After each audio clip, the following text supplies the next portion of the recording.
of silence. What could that mean? Well, when no words are spoken, I want to illustrate this by an episode in my own life. For this we have to go to Moscow, and near to the center of Red Square. In 1965, Khrushchev had been ousted, and his campaign to close every church had stopped. However, it was a time of uncertainty, but the security forces of the atheist state carried on. The KGB headquarters was in a former grand hotel from Tsarist times called the Darling, Lubyanka. Solzhenitsyn, the writer, was questioned there. Opposite the main gates of the Lubyanka, there is a narrowish side street with a church standing well back and a gateway and a path, the Malaya Lubyanka, the little Lubyanka street. The church is that of St. Louis de France. It was linked with the French embassy in some way. Perhaps that is what had preserved it as an active church. In 1965, it was said to be the only Roman Catholic church open for services in Moscow. From the church gateway, you could look down the road and see the gates of the Lubyanka prison. I was with a pilgrimage from France.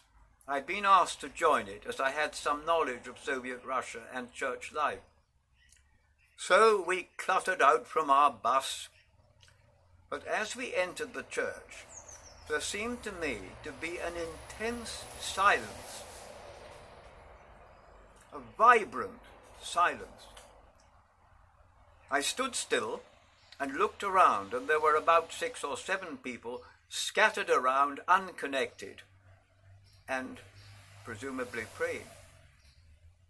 Our clattering in seemed to break this silence. Understandably, the Catholic pilgrims were anxious to celebrate their Mass, and the church and the service started.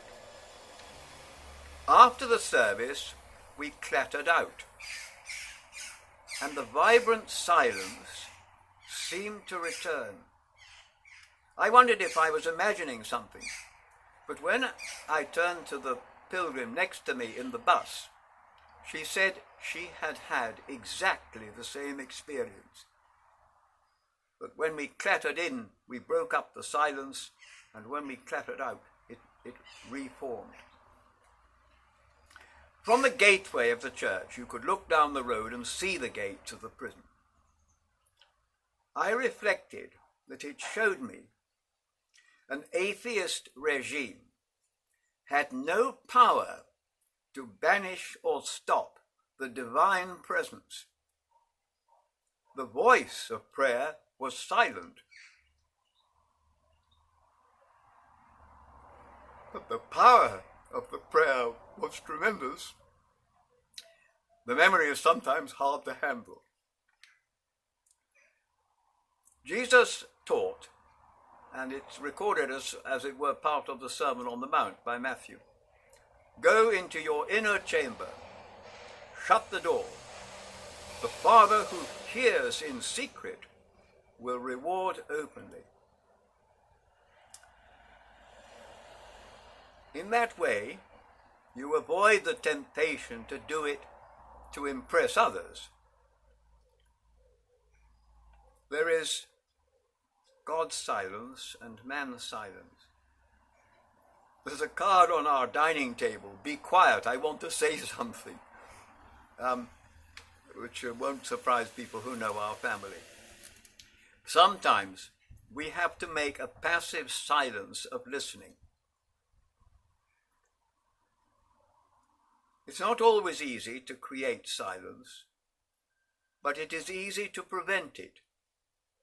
Look how many people walk along the street with the ear tuned to a mobile.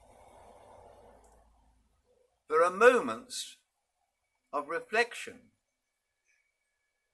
At least that would be possible when you're on your way from A to B.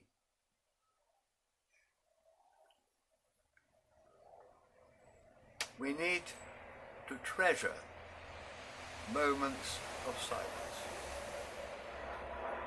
Amen.